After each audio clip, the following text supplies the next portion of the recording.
Welcome to another episode of the Get Out Swim podcast. I'm your host, Seamus T. Quinn, and today I'm joined by founder of Aquatic Sports Performance. This is Sean Kao. Sean, thanks for hopping on. Thanks for having me, Seamus.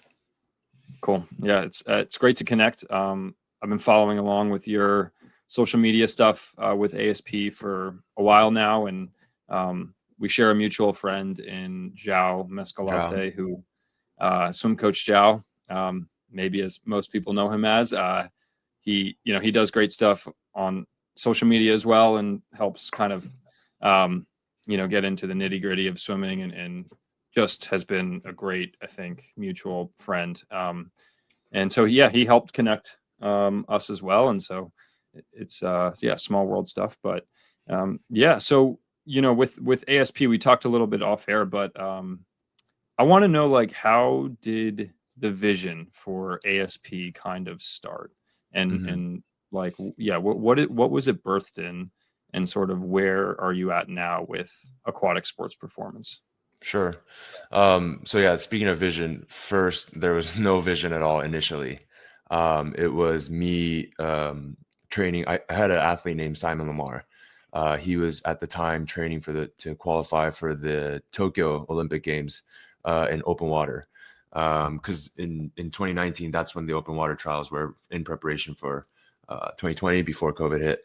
And so I was the assistant swim coach, but I wanted to give him every possible shot or chance at qualifying for the Olympic team. And so I was like, we got to do some kind of, strength and mobility training. I have a garage gym, just come over and I'll train you for free. That's kind of how it started. And, I was just posting content about him training, and then it grew to a point where I was getting, 2, 3, 4, 5, 6 athletes training out of my parents' garage. And then there comes a point where, it gets awkward just having so many people in your parents' garage. Like they're asking you to use your parents' bathroom, and you're like, that's kind of weird. My mom's in there. So I started training Simon, I believe it was January 2019. And then by October 2019, I had enough people to where it was like, okay, I need a proper gym. So I started renting a gym in October of 2019. It's actually the same gym we're at right now. We've been there for 6 years. And it's just, so basically, no vision at all. It was just me trying to help Simon, give him the best possible chance at qualifying for the Olympic team, posting content about it. And then, it just grows to a point where word of mouth is a powerful thing. If you do a good job, people tell other people. And so that's kind of how we've grown. But now our vision is to become the greatest high performance training service for aquatic athletes in the world. Yeah, totally. And so I'm curious, in working with Simon, what were you like seeing when you were working with him, and even then adding in some other athletes where it started kind of getting your mind geared towards, okay, this could build, like this could keep spreading. And I guess, like, what were you seeing in there that was kind of getting you excited to start the business? You mean? Yes. Well, it really came out of two things. One was whenever I would go to swim meets, I would have parents come up to me, hey, like, do you do any private training? Do you do any strength training? I think my kid needs more training. I just had parents coming up to me at swim meets. And so you kind of build a client base there, and then you realize, okay, maybe there's something here. Maybe there's a business I can build here. I forgot what I was going to say, what my second point was. Basically, like, the other thing is, like, swim coaching, assistant swim coaching just doesn't get the bills paid, unfortunately. Like, I was making less than my mortgage monthly, and I was like, this is no way to live. And so it started off as like a side hustle just to live, just so I could make a living and I don't have to go hungry.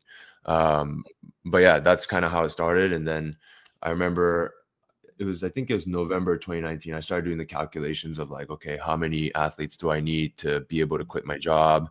And how many people do I need to be able to leave my swim coaching job and do this full time? And now we have 3 people full time. So it's kind of weird. I still have the notes actually from when I was doing the calculation. I leave it in my iPhone just to serve as a reminder. Because I was trying to calculate, like, how do I make like $3,000 a month?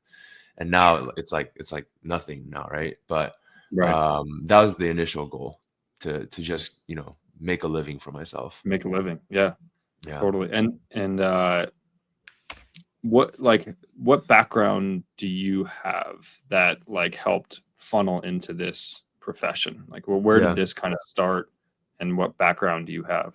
sure. Um, uh, Debating how far back I want to go.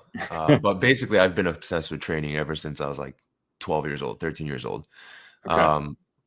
I'll kind of skip the teenage years, but basically, I got an exercise science degree, bachelor's. And then my senior year was at Arizona State. My senior year was actually Bob's first year, Okay. and Bob Bowman. And so he brought, Michael and his strength coach, named Keenan Robinson. Um, Yeah. Keenan was probably one of the, biggest role models I've ever had in my career. Mm. And so my senior year, I had to do an internship for my degree. And so I was like, "Oh, Keenan, can I just intern for you?" And so I interned for Keenan for a whole year. I got to watch Michael lift. Basically, I was Michael's plate loader. That was my job my senior year, which, you learn a lot doing that. Yeah. And so after I graduated college, I got my master's degree, same thing, exercise science. And then after that, I picked up my swim coaching position at my home club team.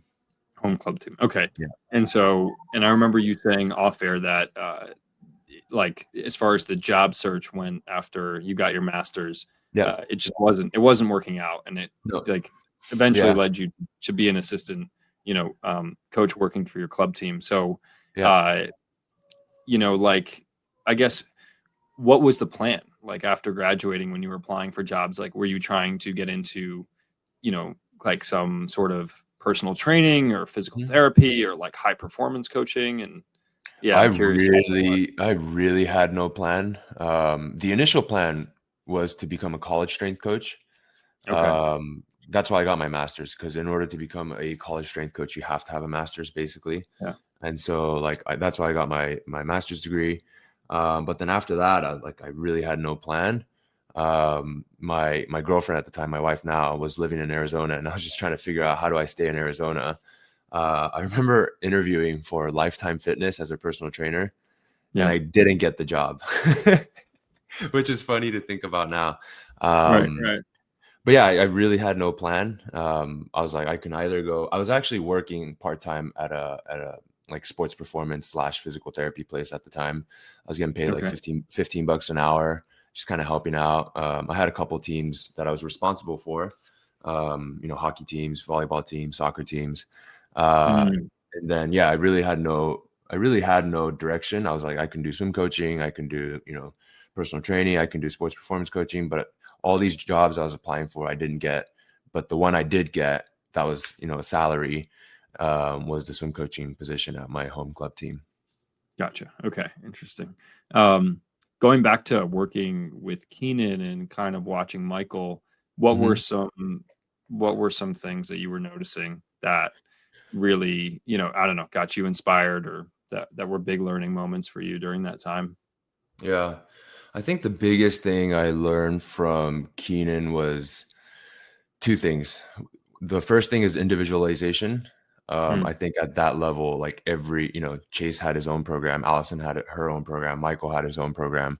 Each individual had their own program and variations of each lift.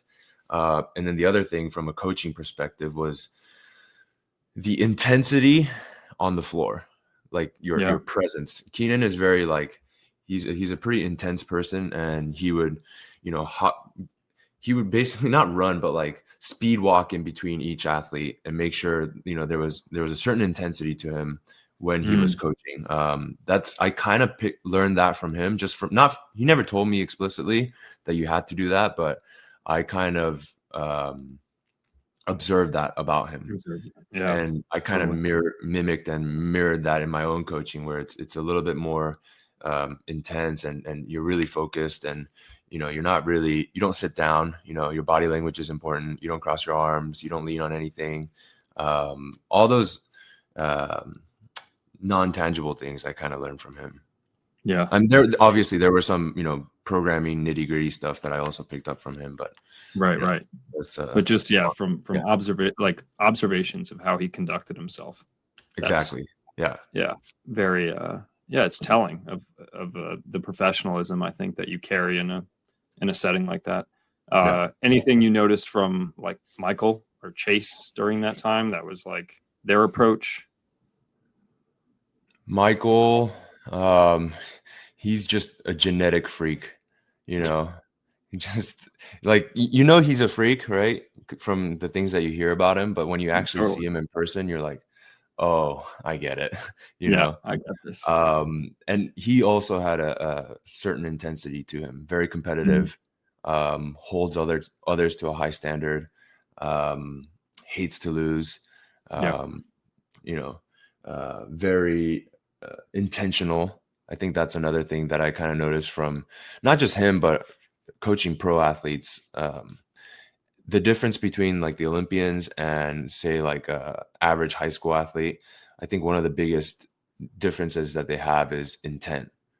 For example, like it could be as simple as a broad jump, a max 1 rep, max effort broad jump. Some of our high school athletes will notice like they just kind of do it. They're just like get up, walk up to the line, they just go and they measure it, and there's not much care behind it. And then you watch our pro guys do it. They'll stand behind the line. They'll look at, what they're aiming for. They'll take a deep breath. They'll gather themselves. And you can see there's just a night and day difference in intention of wanting to perform that rep to the best of their effort. High school kids, they just kind of like go through the motions. Maybe they're talking to their friends while doing it. And then the pros, it's like, okay, I'm going to give my best effort right here, right now. Yeah. There's like a mindfulness to the moment of stepping behind the line. Yeah. Totally. And you wonder like if that's nature versus nurture. But I really think it's nature, because I'm not saying all high school athletes like that, but there are certain high school athletes who are really good that, they display traits of that while they're still young, Definitely. I certainly have athletes like that who are able to focus and lock in right before a repetition. Absolutely. So I'm not saying all high school kids are like that. I should reframe that.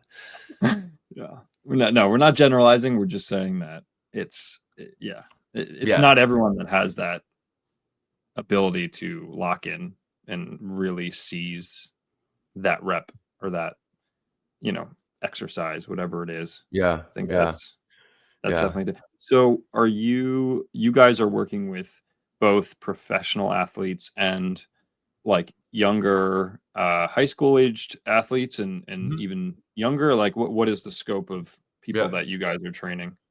Literally from 7, we take as young as 7, and then our oldest athlete is 84. Incredible. He's actually the 84-year-old. He's racing in a meet this Saturday in the same meet that we're competing at. So he's active. Awesome. He's good. He's like the 4th fastest miler in the country, I think. Wow. That's 7 to 84. 7 to 84. And everyone swims? Like no, not everyone. No, or no? Okay. I would say probably 90% are swimmers. We have a handful of water polo athletes, and then a couple volleyball, soccer. But I would say probably 95% are swimmers. Okay. And we can get into the nitty gritty, but I guess I'm curious, like, what are you and your staff looking to educate and kind of implement when it comes to these like different age groups of athletes and maybe levels of athletes? Like, what's your process like of like educating them, but also implementing like a routine for them to execute? So I guess I can speak from the way we structure the business. We have a youth sports performance business that runs from 7 to 11 years old. And that's actually kind of our long-term athletic development model, where, it's kind of like advertised as, it's for swimmers, blah, blah, blah. But it's really like a anti-early sports specialization training tool, if that makes sense. Because we know like there's all these issues coming up now about early sports specialization. And so I was like, okay. And then I was also on the other hand, before we started the youth program, I was getting, parents of 8-year-olds asking me like, hey, can you train my kid? I was like, no, it's like, we don't do that. Like we don't start until 12. But then I was also seeing all these problems with the early sports specialization. And so I was like, okay, how do I solve this problem where I'm getting requests to train 8-9-year-olds, but also solve the early sports specialization thing? And so we started our we call it YSP, Youth Sports Performance Program. And that's really meant to set up the athlete for success, 5, 10, 15 years down the line. We focus more on just general athletic movements. Our slogan for that training model is disguising training as play. And so we try to make training really, really, really fun for the athlete so that they associate training as fun. Yes. I think one of the terrible things is, we make it so hyper competitive that we take the joy out of training and we take the joy out of swimming. And by the time these athletes get 18 years old, they're either A, hurt, or they're B, they're super burnt out and they never want to touch water again. And I would hate for our athletes to do that. And so we try to make it a point to make training really, really fun. They're playing games. We try to come up with different, they're playing like bear crawl tag. They're running over hurdles, running under hurdles, I was going to ask kind of like what that looks like for those, for that group. We actually divide it into 5 12-minute segments, and we do that intentionally because like the kids' attention span is crazy. So like we need to change it up, every 12 minutes, or we try to change it up every 12 minutes. But the first 12 minutes we structure it, and I always tell the parents this because like I don't want a parent to pay for that service and then they just see like the kids running around randomly and like doing flips on the floor. They're like, what the heck am I paying for? Right. So I always say, hey, it's organized chaos. There's actually a structure to it. We divide it into 5 12-minute segments, but the first 12 minutes is general mobility, dynamic warm-up, gymnastics.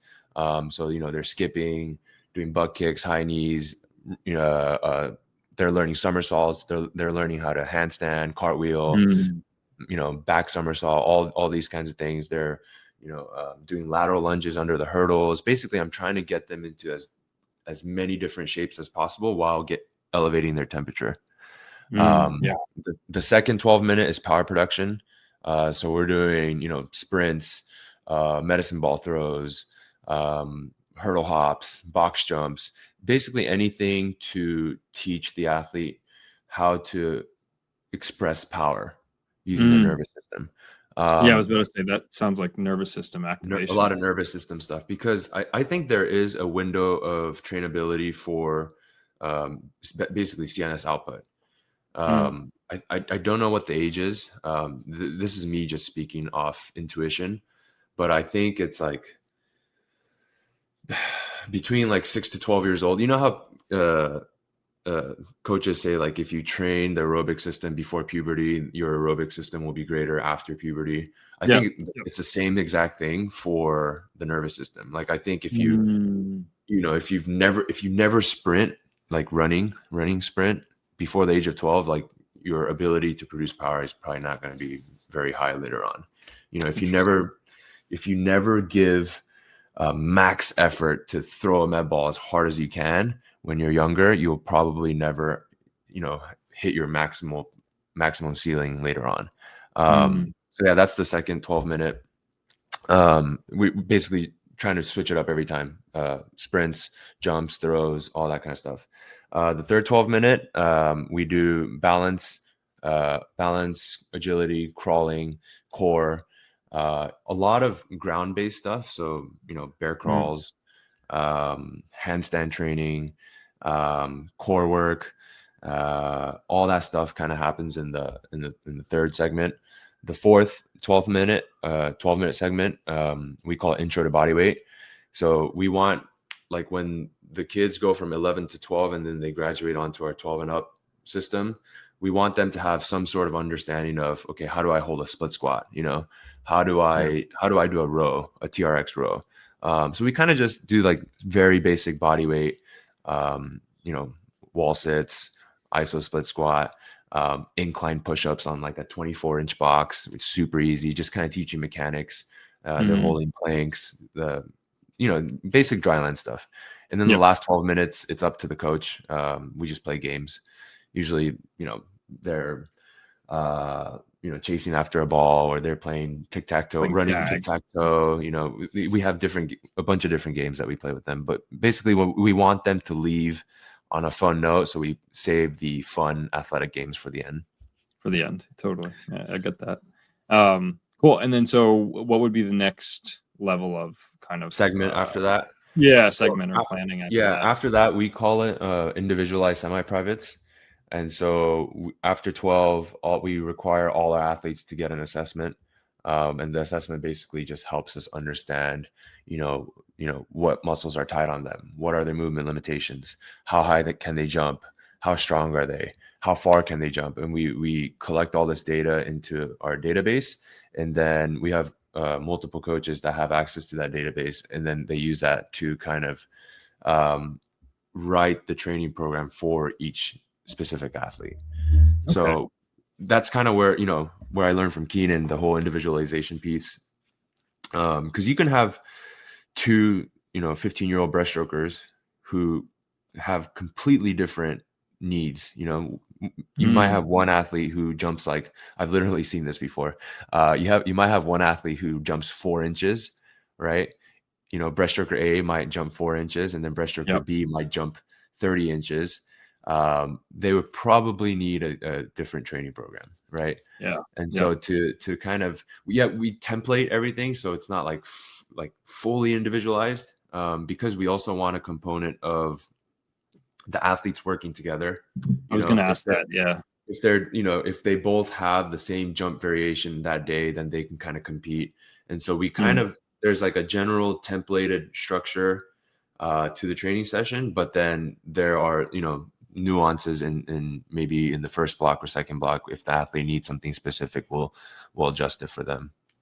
Gotcha. Okay. I was going to ask, like, how much the individual piece kind of coincides with, like, are the athletes together doing their own individual piece, or are they like truly doing one-on-one sessions? Yeah. So each athlete, they get their training program on their phone.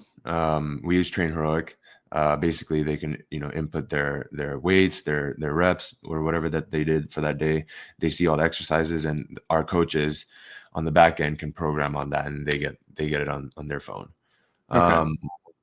But yeah, for the most part, the individualization piece really comes from mobility, right? So if there are certain areas of their body that's tight, we address that in the warm up.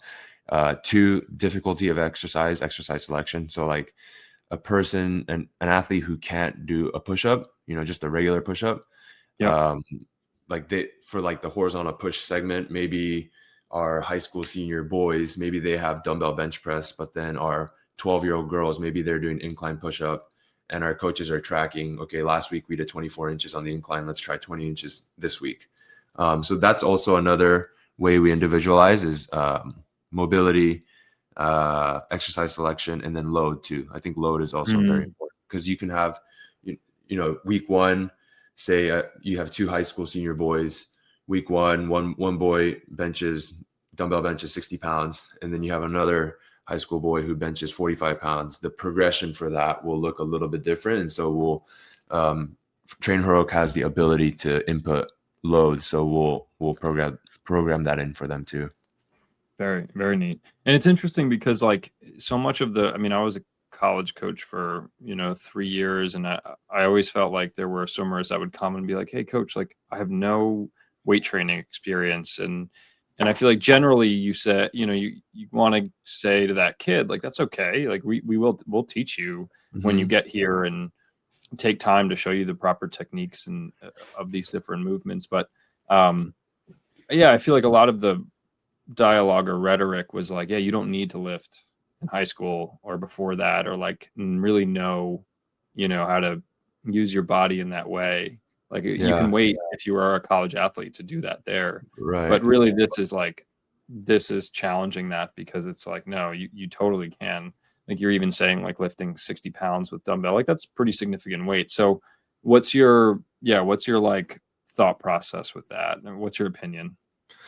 Well, first of all, the college is so competitive now that like Yeah. if you don't do some kind of strength training when you're in high school, you're not going to make it to the college level anymore.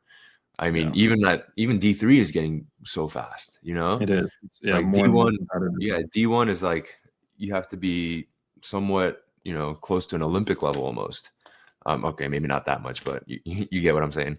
Yeah. So yeah, I think you have to do some kind of strength and mobility training, Mm. or I think you're just going to get left behind. But I think yeah, that's but one of the reasons why college swimming is so dang fast now. mm, Because people are learning how to strength train properly. People are learning how to do mobility training properly, you know. And to your other point, um, I think that's where the individualization piece is so useful, because like we have athletes that have been with us for 3-4 years. Like they're advanced. Like I don't even have like I barely have to coach them at this point. Like they see the program, they know what to do. And then I'll have athletes who, they're a 12-year-old boy and it's day 2, they know nothing. I can have them training at the same time, but the 12-year-old, they're still learning. They're on an incline push-up. They're learning the proper mechanics. Where should their humerus be? Where should their, how should their pelvis look like? They're learning all mm, the basics, and then we can take them through our progression, right? right. Basically, the way I look at the training is like there's an end goal, right? And then I have progression steps that take them to that end goal. And then the assessment and the conversations with the athlete just help me understand where are they on that progression pathway, and where do I need to start them? And then let's head that way. Yeah. Yep. Totally. And so I was going to ask, So I'm thinking as a example or a scenario, like, I coach at the club level, and as much as I would love to individualize things with limited resources, it's probably going to be challenging to do that. What would be your sort of like recommendation or opinion on how to go about working with club Big swimmers? clubs. Yeah. Yep. Like, Yeah. mid-sized club, around 100 kids, Mhm. and working towards having a component that is, out of water, working on mobility, power, balance, overall strength, and mobility. What would be like a sort of a layout that you would recommend for that type of Sure. thing? It's funny you mentioned that because we actually work with club teams. So we'll have contracts with teams where, the team asks us to make their dryland program based on their season, the equipment that they have. That's a big one Yep. that people don't really think about. Like some teams have a full weight room, some teams have the deck and some medicine balls, right? And Yep. so, That's yeah. yeah, so we'll come up with a dryland program for the team, and yes, like the individualization piece is more of a challenge, especially if I'm not there. And so the workaround around that is to first you have to understand, like, generally speaking, what is the archetype of a, if the group is say like a 13 to 15-year-old group, what does Mhm. that archetype usually look like? If you've worked with swimmers for 10 plus years, you kind of get an understanding of what the average 13 to 15-year-old looks like and what things that they can do. Yes. So I kind of start there. I'm like, okay, I'm working with a 13 to 15-year-old group. What can they do physically? I start there. Mm. And then from a logistical thing side, when you actually write the workout, you write, let's say it's to keep it easy, say it's a push-up, right? You write 3x6 push-up. And then you give options from the push-up. Hey, if this is too easy, add weight on your back. If this is too Yeah. hard, do it on an incline where your hands are on an elevated surface and do it that way. And Mm. that's a super easy example, but basically you do that for every single exercise that you prescribe. You Interesting. you Yeah. give advanced, intermediate, and easy And easy. option. Yep. Yeah. Totally. Yeah. Yeah. Yeah. How often do you think like weaving in that component into the swim training is necessary for club swimmers? Mm. Yeah. I think it's absolutely necessary, Mm, right? I think that's where like having multiple intervals that athletes go on is useful. yeah. Um, I haven't age group club coached in a while, so I'm trying to think what I used to do. But yeah, multiple intervals is useful. But basically, like you want you want every athlete to feel like um, they've accomplished something in that workout. Yeah, And then you want every athlete to feel like that they accomplished something in that workout. And sometimes what happens, like if you set an interval that's too difficult, you know, the slower kids feel like I didn't do anything that workout. I was just swimming laps continuously. So, you know, giving that extra interval, allowing them to set a challenge that is accomplishable, I think is very important. And I know totally like pool space and lane space sometimes interfere with that, but you know, you can be creative to kind of come up with accommodate different that. Yeah. solutions. Yeah. This segment of the podcast is brought to you by SwimSmart. SwimSmart is an incredible company that has a plethora of tools, including designs like the push paddle, the power harness, the squeeze line, and an informative book like The Biology of Swimming. If you're interested in learning how to level up your swimming, go to swimsmarttoday.com to find the best tools for you. Use code GETOUTSWIM for a discount on your purchase. Thanks again, SwimSmart. I've heard you say before too, like there's a overarching term that people use, which is like strength and conditioning, but really for swimmers, like and I guess other athletes it should be sport, it should be strength and mobility, right? Yeah. And like, what do you mean by that? Because I guess what I think of that is like, the conditioning is the swimming, and so like really the stuff we should be doing to complement that Yeah. is Yeah. strength and mobility. Yeah. It's strength and conditioning is just the catch-all term that the industry came up with Mm, for team sports. And it's just an easy way to say like the weight room, right? Like yeah, when yeah. people say strength and conditioning, like they just mean like going to the weight room. But then I think semantics are like that are important because if you say strength and conditioning to a parent, they're going to expect strength and conditioning, right? They want their kids to like be on an assault bike and like be miserable. We have parents who will message us that the training was too easy and they want them to suffer, which is crazy. Anyways, No, yeah, I'll get the same thing too. I'll get, yeah, it's my crazy. kid told me that practice was too easy, and I was like, well, we are It was trying meant to to be, build, yeah, right? we're trying to build like proper skills. I don't really need them doing like 8,000 yards of threshold at like 12 years old, but Yeah. Yeah, I anyways, think it yeah. was like 2 weeks ago, we had an athlete, it was day 2. It was like their second day of training ever with us, and the parent was complaining that the training session was too easy. But we literally have a progression pathway that we take every athlete through the first like 3 sessions that they do. Like we don't want to kill them on day 1 and they're so sore they get hurt, you know. Yeah, yeah. Um anyways, strength and conditioning. Yeah, SNC is just the catch-all term that people use, and I think semantics like that are important because the parents will say, "Okay, where's my conditioning?" But all of the conditioning already happens in the pool. Mm, And one of the examples that I always give is why we don't do conditioning.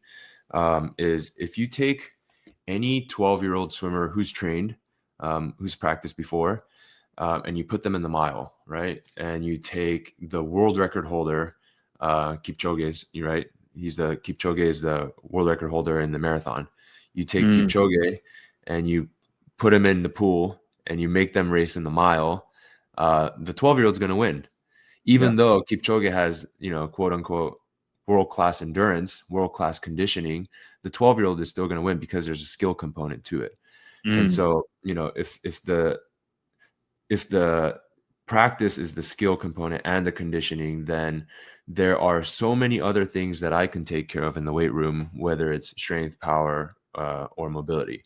And like I want to do what the athlete isn't getting in the pool, because one of totally. the other things is injury risk reduction. Like we know, like shoulders or swimmers are just plagued with shoulder injuries. And They so really are. Yeah. like if you can't practice, how are you going to get better? So part of our job is to keep the athlete healthy enough to where they can train hard in the pool.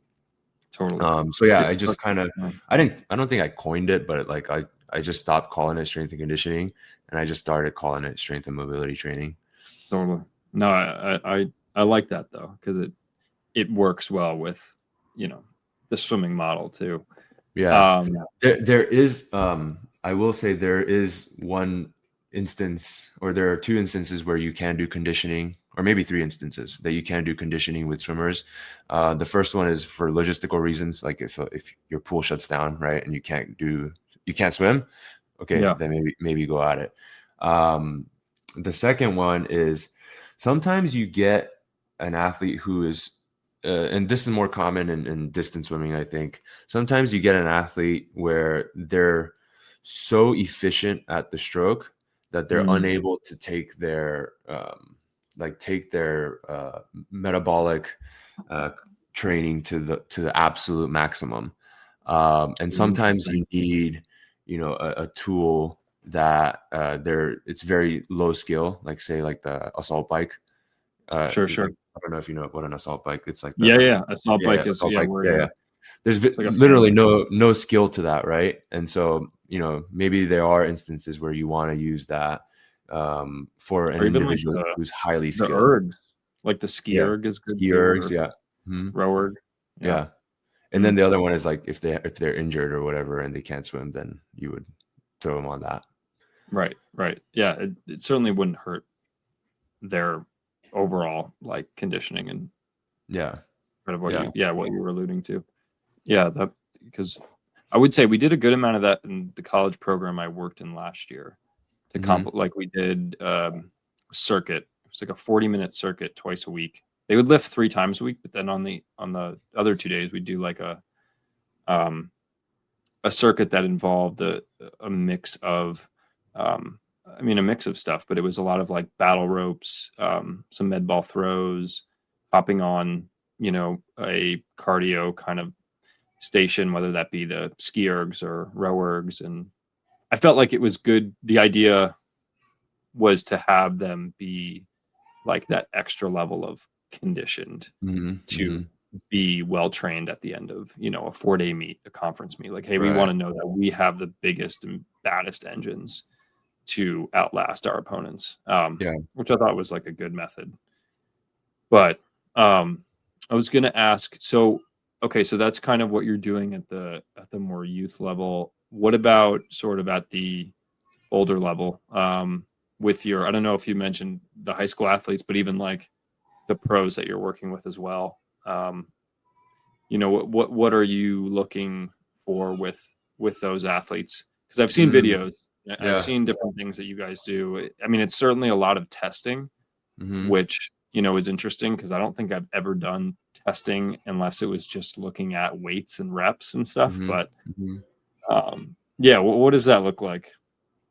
Wow, I don't even It's a know where to packed start. question. Yeah, Yeah, because it's because I'm their swim coach, but I'm yeah, also their strength and mobility strength, coach. right? Strength and mobility. Um, which I was having this conversation with someone the other day. It's like if the athletes don't, in like in a regular like college setting, if you're the strength coach and the athlete doesn't perform well, you can just kind of say like, the swim coach ruined the taper, or the swim coach wasn't doing their job well. It's out of my hands, Right, right. And That's then on the flip side, like if you're the swim coach, you could say, the strength coach, they lifted him too hard, and they ruined the taper or whatever. Like you can play that blame game if you're yeah, one or the other. But then when you're fully responsible for everything, you're responsible for the swim and the strength side. The only finger you can point is at yourself. So there's added pressure on top of that. But in terms of the training, like it doesn't really change much from what we do with the high school athletes. It's just at a greater level. We right, right. we assess them, we figure out what they need, both in the weight room and in the pool, and then we kind of try to attack those weaknesses. So like one of the things I always say is like, we try to find the athlete's rate limiter and then figure out how do we attack that rate limiter the best we can. And you can do that, both in the pool and in the weight room. In the pool, for example, most of our guys are 50 guys. And so you can take the time to 15, segments from 15 to 25, 25 to 35, 35, 45, and then 45, 50. And then you look at the splits of that within the 50, and then you figure out, okay, what are the weak points and how do we make sure that we're improving those weak points? Like, for example, like Calvin Justice, like, he can swim. Calvin can swim. But like the first 0 to 15 portion is kind of what we really needed to work on for him. So we've done a ton of start stuff, actually with the whole group, because everyone kind of needed that. But like, basically you can find the rate limiter from looking at those splits of within a 50 and then attack segments of the 50 that way. Totally. Yeah. That's a good example. This leads me to another question. Like, what have you learned through working with the higher level athletes like Calvin or Santo that, kind of helps inform your own coaching as you go through this? Like, kind of like, what are they teaching you, I guess, as you go through this, and kind of, build upon, your own coaching as a strength and swim coach? Yeah. Wow. That's a loaded question. I think personality is a big driving factor in sports success. I found that, like, you can't be like a normal person and take your sport to the next level. Like, your personality, your commitment, your intention has to be almost at an extreme level to be able to take it to that level. Like, those people are there for, yes, they have some physical gifts. I won't deny that, but like, a lot of people have physical gifts, you come to learn. But the reason that they are there is because of their personality.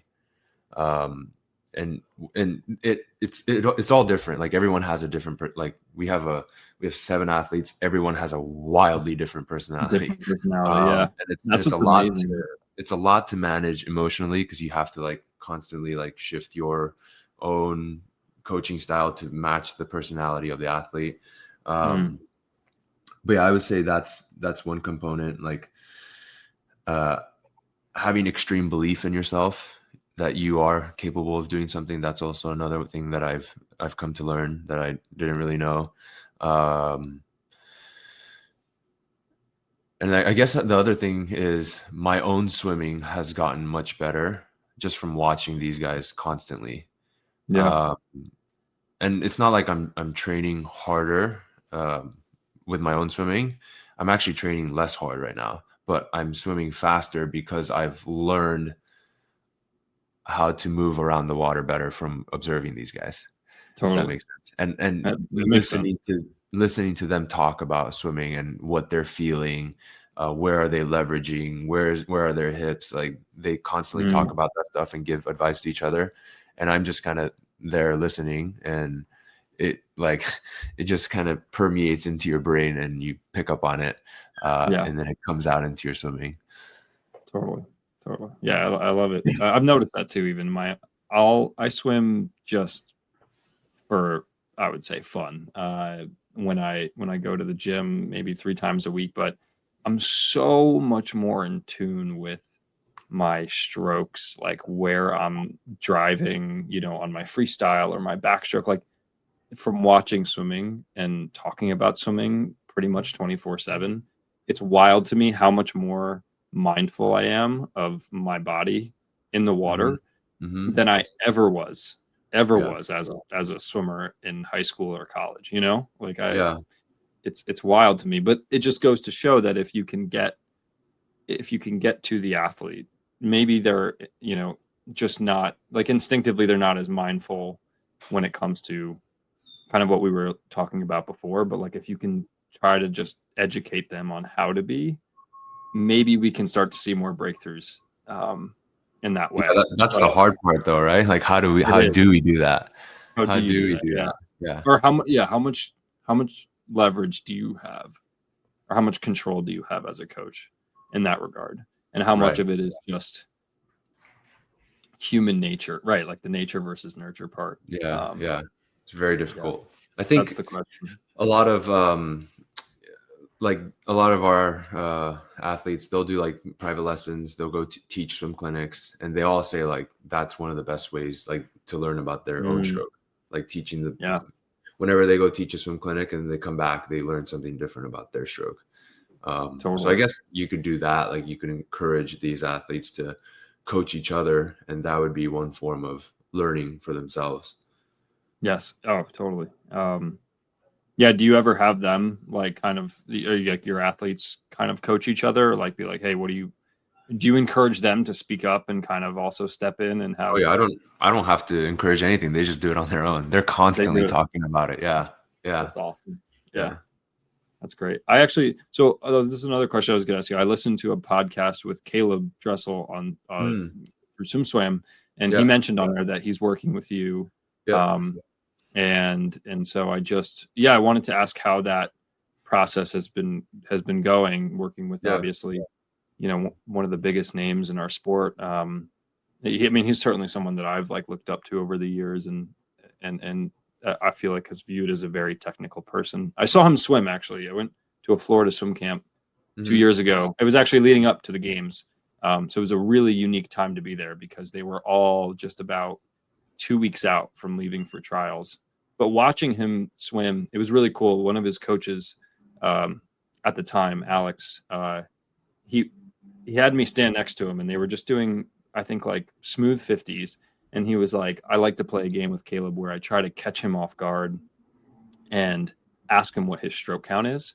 And he always knows his stroke count. Like he's so mindful that it's Alex was like, yeah, I can almost never catch him off guard because he was like, look, like I'm going to try it. It's like, Caleb, what was your stroke count on that? And he was like, whatever, 26. Yeah. And he was like, I can't even get him anymore because he's so in tune with his stuff. Anyways, really unique athlete to watch and listen to. So what has that been like working with him? Yeah, I've also noticed the same thing. He's very in tune with his body. He wants to know the why behind everything.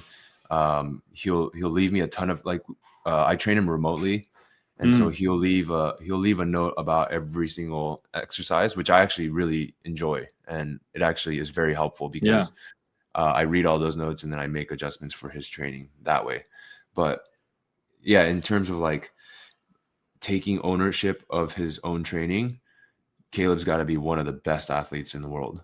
I think that's why he is one of the best athletes in the world, is because you combine crazy genetics combined with crazy attention to detail and care, and you get Caleb Dressel. So yeah, that it's been great so far. We have a great working relationship. Actually, Keenan Robinson was the one who put us in contact. Yeah, he mentioned that Yeah.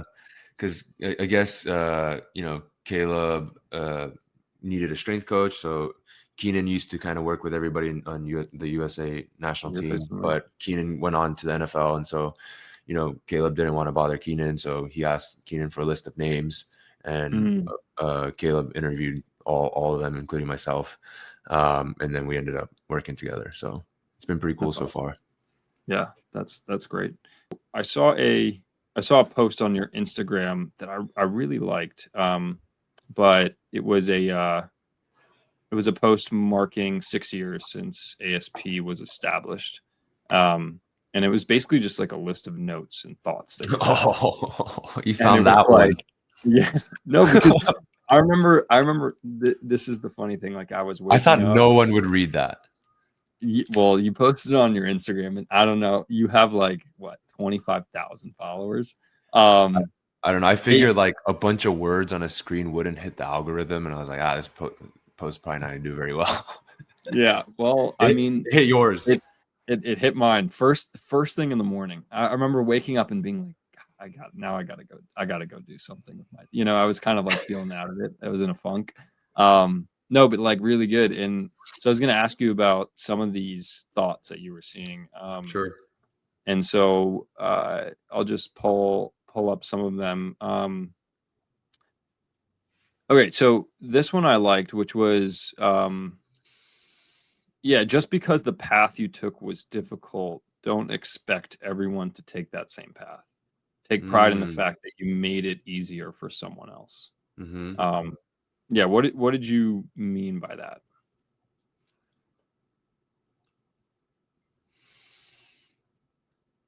It's more of a reminder to self. Mm, okay, Um, a reminder in the sense where, it's a reminder to self because I'm very hard on myself mm, in terms of like work ethic, how many tasks I accomplish in a day, yeah, how productive I am in a day. Uh, and so sometimes I get frustrated when every single person inside of our organization isn't the same way.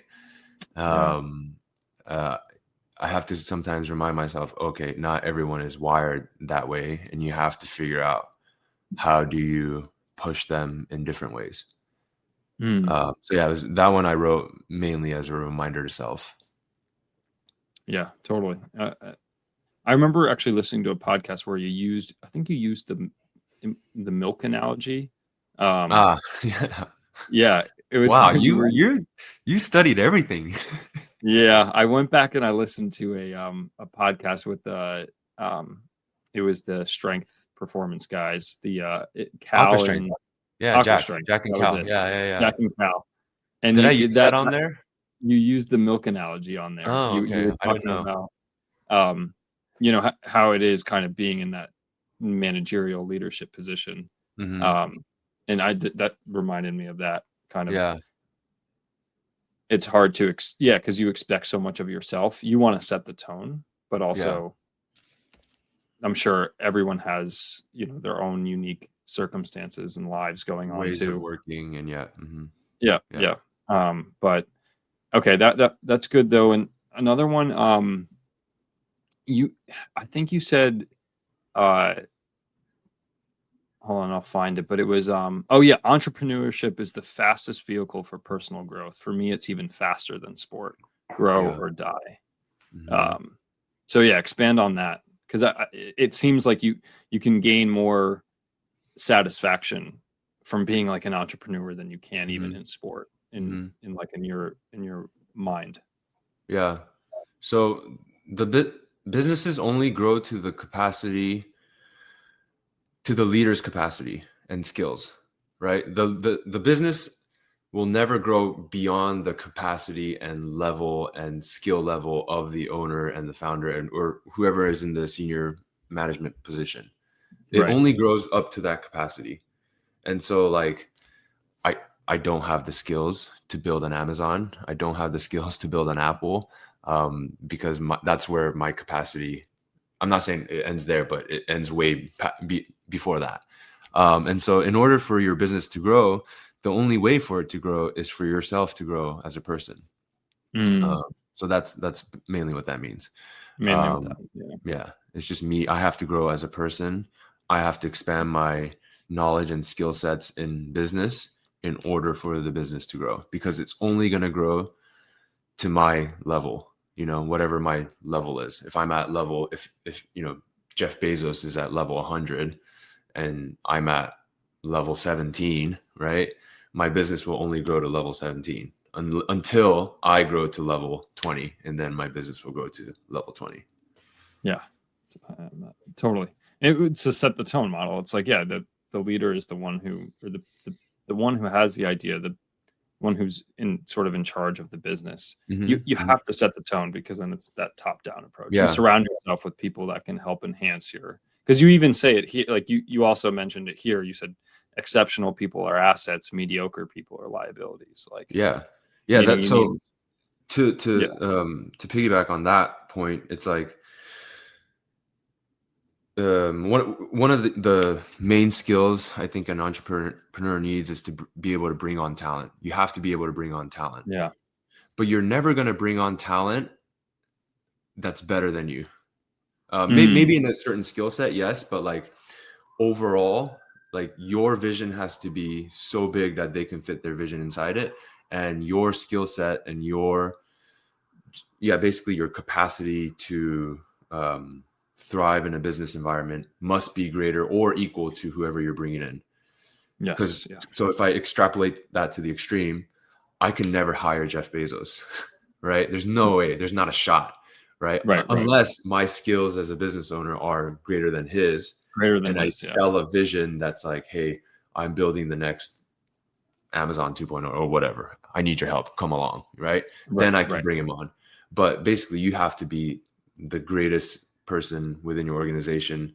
You know, maybe not in certain skills. Like, for example, my business partner, Thibaut, he is fantastic at operations, finance, Excel. Like, he's really good at that stuff. I know nothing about that stuff. Like, he's way greater than me, but we're probably equal in terms of maybe it's my coaching ability or whatever, you know, that part is equal. Therefore, I'm able to bring him on as an owner, basically. Right.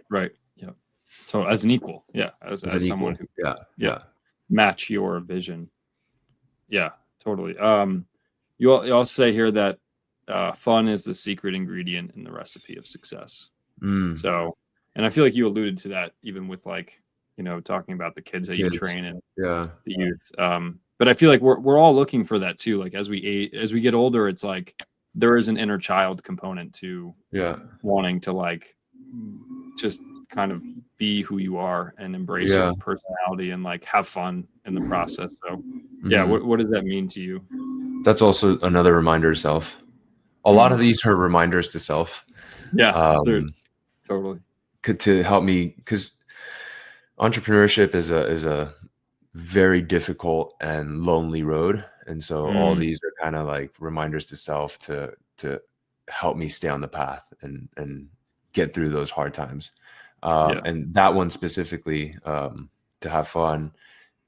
I'm working on this right now, currently, but I think the swimming, and I think a lot of athletes probably go through this, is like I've associated success with misery.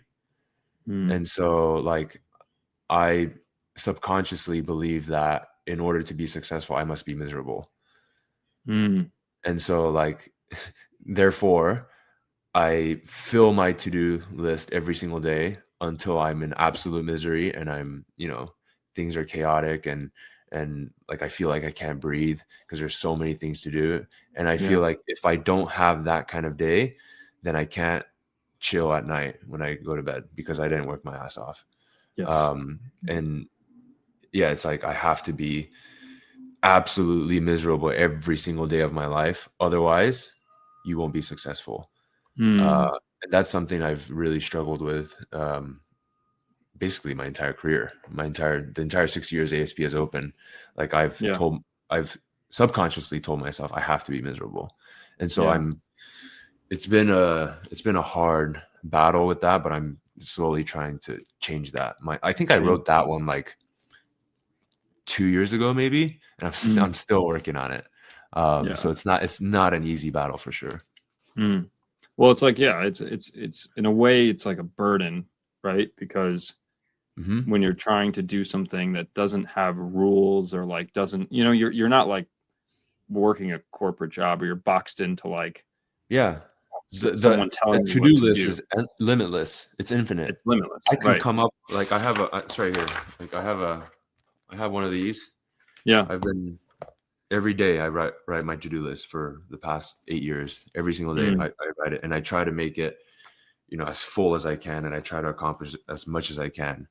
And like if I just see like 3 things that I got crossed out that day, then I will say that day was a failure. Which I'm trying to change. Right. Point being, have fun, but also go, you know, have some grace on yourself with, you know, work that you're putting in. But it's a tricky balance because you seem like someone. Life's greatest question is how hard do you work? You know, it's like it's analogous to like how much of my income do I put towards investments and how much do I use towards vacations now? There's no, I mean, yeah, there are like financial people who say, oh, use the 80-20 rule or whatever. There's like a bunch of heuristics out there that you can use, but like, it's still like one of life's greatest questions. Like how hard do you push now and how hard do you push later? You know, I don't think it's not a black or white answer. It's definitely gray. I think so. Yeah. I listened to a quote the other day. It was like Huberman saying like, you know, it is all internal too. Like it is all internal. Oh yeah. How much, you know, you're satisfied with your day or how much of a failure it was. And I don't know, as someone who's internally motivated, extremely internally motivated, which it seems that you are, it's something that has to be like a daily reminder. And I think surrounding yourself with people that you enjoy being around though helps that, because then it's definitely like it's not all on you, right? Right. Yeah. This is cool. I've never had anyone interview me about this side of things. I'm usually interviewed about training and swimming, and I've never had anyone interview about the business side. So this is really cool. Yeah, totally. I mean, I like kind of, again, like we talked about off air, going deep when it comes to podcasts, kind of, beyond just the training and swimming side of it. But yeah, no, it's great. So I'll finish up with the last couple of questions. Recently we have a sponsor now on the podcast, Swim Smart. And so question that I've been asking is, what does swimming training smart mean to you? To do the things that actually matter. And to do the things that actually matter, you have to be the person who wins is the person who can get closest to the truth. And the truth is sometimes very ambiguous, and it's in the gray and it's unknown, but the coach or athlete that can get closest to that truth and execute based on that truth is the person who will win. Interesting. Yeah. Okay, so I get what you're saying. So the truth is ambiguous, but there's a truth there, like almost like an inner truth, or there's a vision physics, that you see. Like physics is truth. Physics is it is what it is. Like gravity exists. You know, it's there's a certain velocity to gravity. I don't know what it is, but it is. You know, it's not maybe maybe there's gravity. No, it is. You know, and training is interesting because physiology. There's so many ways to skin a cat that there's so many ways to get it done, but you know, some methods will work better than others, and we're, as you know, as a species, we're getting closer to finding out what is the best method. And the tricky part is the best method also it will vary based on the person. And so truth is like, what is the best method for this person, you know? And I think that's why I use so much data to make my decisions, is because like I want to get as close. I don't know what the truth is. I don't know how to make the fastest possible humans in the water, but I want to get it as close as I can. And so, I think basically what coaches are trying to do is like, how close can we get to the truth and not do any other stuff that isn't true. Totally. Yeah. We like to know things, and having things be more informed and concrete, and seeking out the truth helps us have peace of mind in our pursuit, I think. Yeah. And I love your slogan, like the pursue potential. I said that the other day. I was like, pursue potential. You know, it's like, it's a simple but effective. It took me almost 2 years to come up with that. Wow. Yeah. I thought about it a lot, like a lot. Yeah. I'm sure. But like it works. It works. In my opinion, it works well. It's simple but effective. I wanted it to be like, if I was going to say something, I didn't want it to be, because you know, sometimes you say something or you put something out there that like you like kind of half-ass believe. Yeah. And I was like, if I'm going to put something out there, I want it to be something I believe in my bones, you know? Yep. And going back to the earlier conversation, it's like it's something I've been obsessed with ever since I was, I don't know, like 8 years old. Like just seeing how much potential does my body have, Mm, and now the pursuit has changed and it's evolved, obviously. I always say pursue potential of personal, physical, and professional. So it's like, it's all alliterative. So it's kind of cool too. yeah. But yeah, I try to do that in all the aspects. Totally. Yeah. And it's cool because you're still, like you still get to pursue your own athletic potential, right? Yeah. Like Yeah. We have a world even record within the attempt business. in 2 days. Wait, speak on that really quick. What's happening there? Yeah. So there's a 200 free relay, short course meters. Um, we actually broke the record last year, the world record last year. Okay. There's actually a whole vlog on it on our channel if you want to check that out. Yeah. Yeah, we broke it was like 130.7 or something. We went like 130.4, I think. But one of our guys, Ethan, he was 24 years old at the time, and World Aquatics only recognizes world records at 25 years old. And so we broke a national record, but we didn't officially get the world record title, The world record. even Okay. though we told everybody it was a world record. And then I think we got an email or something couple weeks later. It was like the most depressing Nice. email ever. And so we're like, okay, whatever. We'll just do it again next year when you're 25. And so Right, Ethan's right. now 25. And what's today? Thursday? No, today's Wednesday. The relay's on Wednesday. Saturday. Okay, cool. Yeah. So we're That's gonna try exciting. to break that. Sweet. I think we have Is to it average 22.3.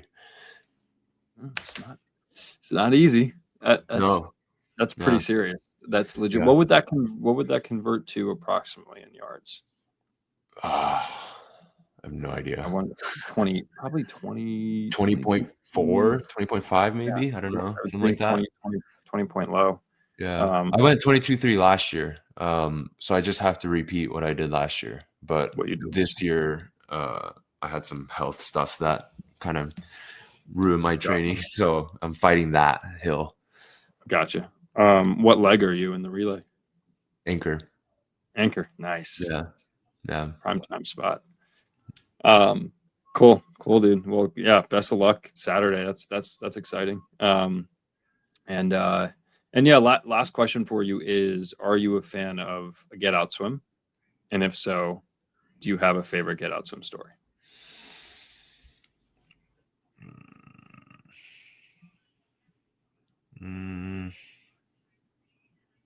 I am a fan if used in the right context, but Mm-hmm. I love a good plan. Yeah.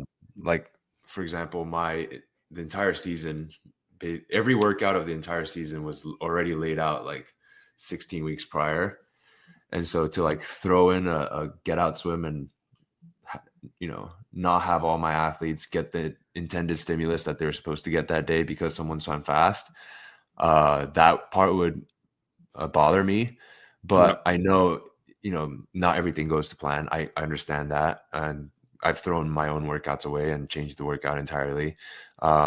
Maybe there's one guy who's on fire and you need to put them in a pressure situation and everyone else is dead. And maybe the opportunity comes up to do a get out swim. Then yeah, I'm all about it. In terms of, no, I don't really have any get out swim stories. No, unfortunately. Do you have a this is where I'll usually pivot if someone's not having a get out swim. Do you have any like story or any recent story or memory of someone getting up on the blocks and doing something special though? Like maybe it was a confidence booster, or I mean, I'm sure you guys are racing all the time, and getting on the blocks and whatnot, but like something in as an example where you watch something and you're like, holy wow, like that's a legit, swim, and it was in practice and maybe Yeah. give confidence going Does it into a have to race. be in practice? No, it doesn't have to be in practice Can it either. be a meet? Yeah, can be a meet for sure. Um, I have one, or I have two swims that are kind of top of mind right now because it's recent. Mm-hmm. But we have an athlete, Natalie Khan, on our team. She's on the Hong Mm-hmm. Kong national team. Okay. She just graduated from Michigan, University of Michigan in May. Okay. And She was in, the whole college system, right? Training the college system and tapering for Big Tens, tapering for NC2As.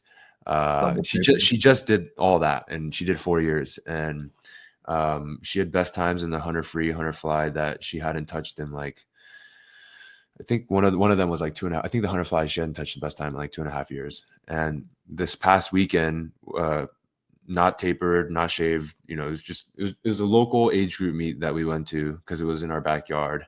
And I wanted them another race opportunity before US Open. So let's go sign up, let's go swim it. And she goes the best time in both the 100 free, 100 fly. And I to be honest, I wasn't expecting a best time because we were going pretty hard. They're pretty tired. And Yeah. I was like, it's just training. It's a training meet. I don't expect the best time, but she ended up going 2 best times. And I was like, oh, okay, that's pretty cool.